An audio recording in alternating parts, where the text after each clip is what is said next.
r/Nosleep. Posted by u/bornbeach. If you hear a nursery rhyme called Snippity Snap, you need to read this as a matter of life and death. Part 3. I sit back down, slowly.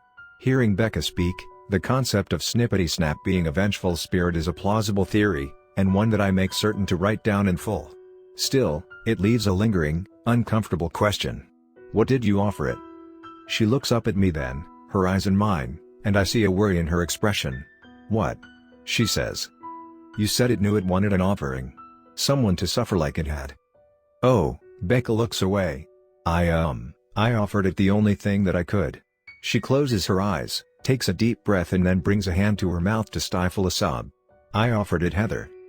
I clear my throat. You offered Snippity Snap your friend, Heather? Becca wipes the last of the tea from the table, then tosses the rag into the sink. She was dead anyway. Her arm was practically amputated, and she'd painted the bathroom red with her blood. She sits down in the chair and puts her head in her hands. Besides, it wasn't like any of us were escaping while that thing was standing in front of the door. I write the details down, but each word digs a pit in my stomach. A sickening sadness grows inside of me for that poor girl. It's difficult to imagine the horror she must have felt. How did you offer her to Snippity Snap?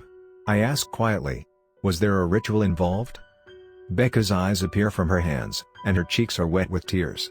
I just told it to take Heather and leave me alone. I stare at her, wondering if her terminology was an accident, intentional, or a psychological slip. She asked it to leave her, Becca, alone, and not both of them. In that moment, Becca only had regard for her own safety. I reach for my mug and take a sip, reminding myself not to judge too harshly. Becca was just a young girl herself. To be confronted by a nightmare at her age would drive anybody to act in strange ways. After you offered it Heather, what did it do to her? I'm not sure I want to hear the answer, but I know that it's important. Becca shrugs, lowering her hands from her face. Her eyes are red and puffy, and a trail of snot winds its way from her nose to her lip.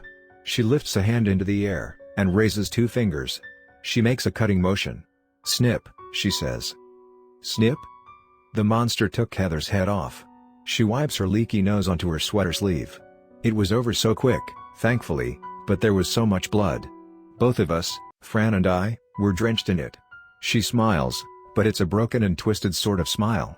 On the bright side though, we didn't have to listen to Heather screaming anymore. Just each other. I write her words down, and as I do I realize my penmanship has grown poorer and poorer with each passing paragraph. My hand is trembling. After Heather was killed, did Snippity Snap leave? Vanished. Like it was never there. I lean back in my chair, taking a breath and looking over my notes. That was certainly a harrowing account, but a valuable one. In this interview alone I've accumulated a small textbook on Snippity Snap, much more than the facilities managed in over 2 years. Still, I suspect I'm only scratching the surface.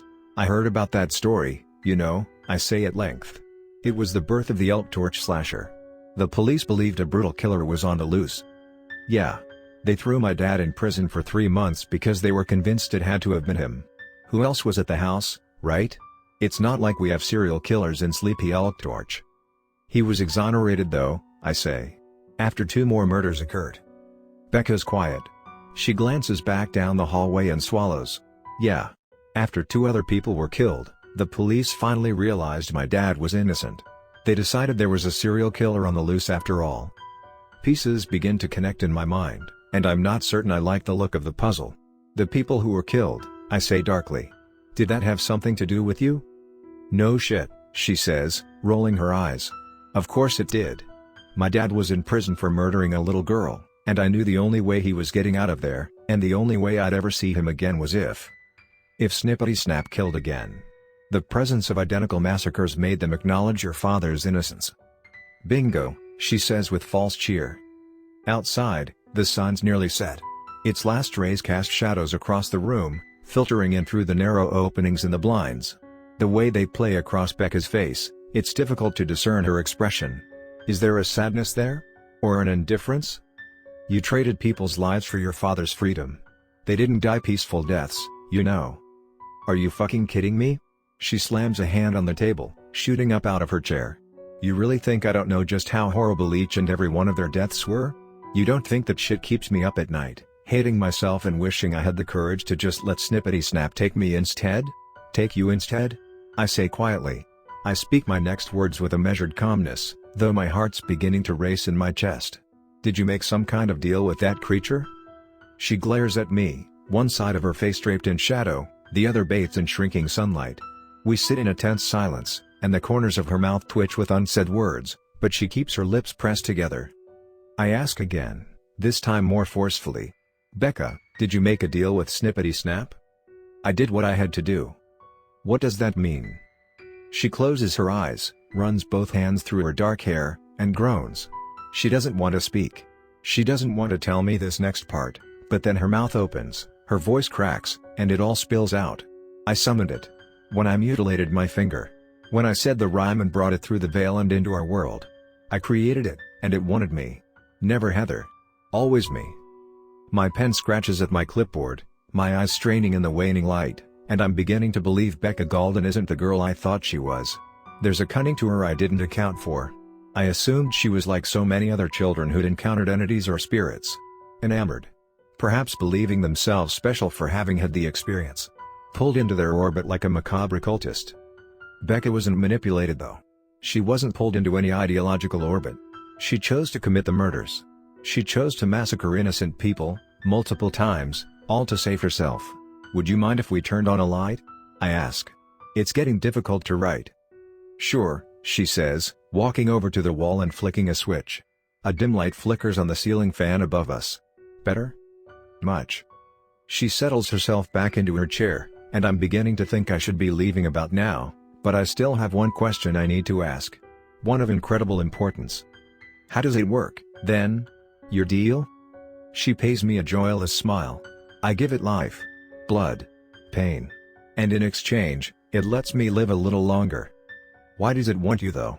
I understand that you summoned it, but that doesn't explain. Are you fucking deaf? Or were you just not listening? I didn't just summon the thing, I fucking created it. I pulled Hope Delvina's twisted soul out of the ether, and ripped it 6 ways to Sunday. She reaches a hand up and grips a clump of her hair, pulling at it with a pained, manic glint in her eyes. I notice her teeth nervously chewing on her lip, and a thin trail of blood snakes its way down her chin. I didn't mean to, she says, her voice strung out. I didn't realize it would create that monster. But I did it. I did it, and now Snippity Snap wants me to pay. Blood for blood. Agony for agony. My pen scratches across the clipboard, and as it does I hear something else. Something in the hallway. I pause, focusing on the sound, and it's unmistakable this time.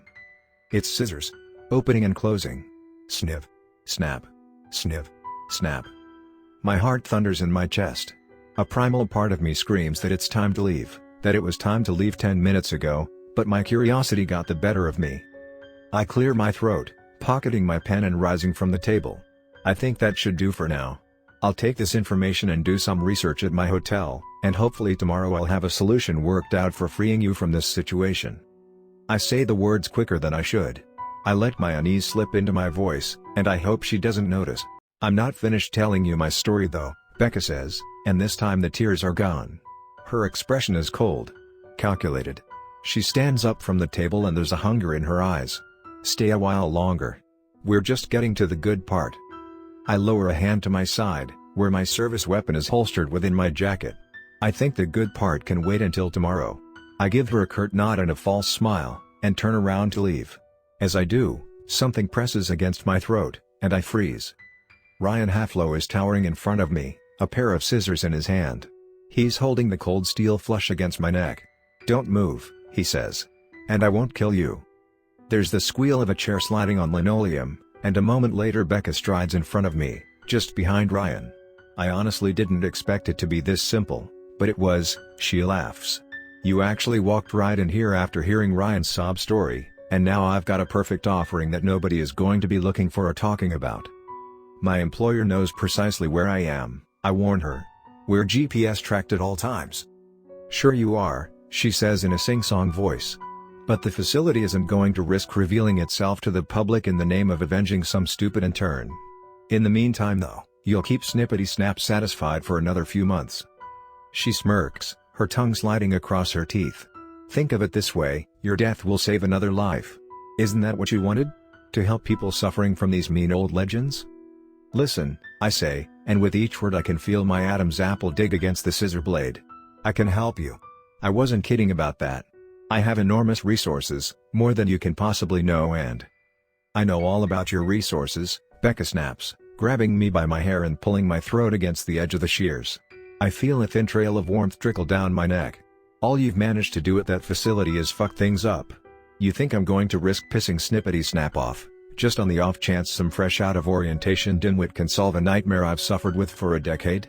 She lets go with a violent jerk, and I wince as the blade slides across my flesh, drawing more blood. Her face contorts in a mixture of revulsion and glee, and I realize this is the real Becca. Everything before this had been an act. No, she says. I'm better off doing what I've been doing all along. Keeping Snippity Snap satisfied. Offering it people that nobody's going to look for. People nobody gives a fuck about. She steps away, and a moment later the dim, flickering kitchen light goes out. Then, from somewhere in the darkness I hear her voice. Do it, Ryan. Ryan grabs my hand in a flash, pulling the scissors down from my throat and closing them on my index finger. Snippity Snap, Becca chants beside me. You'll come back.